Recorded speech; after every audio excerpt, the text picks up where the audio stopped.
Yo, what's up? Parang ganun. Huwag mong galaw. Ay, huwag mong galawin. So guys, I just wanted to share. I just wanted to share. Gusto ko lang ibahagi. Ganon, no? So yun, gusto ko lang ibahagi sa inyo yung binili ko sa Shopee na mga items. So, nandito na. Actually, last week pa namin ito na-receive. So, check out natin kung ano yung laman.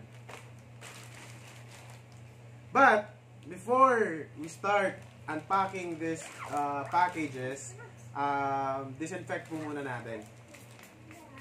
As usual.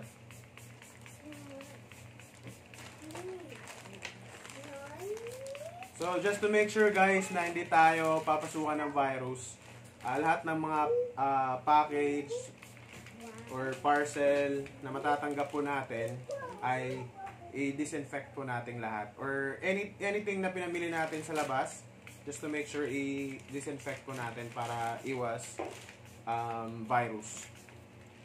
So, yun. So, yung mga pinamili ko guys is magagamit ko for biking. So, nagsastart na rin po ako mag-bike para pampaliit ng mga muscles natin dyan. So, yun. Tingnan natin kung ano yung laman at gaano kaganda yung mga items na pinamili natin.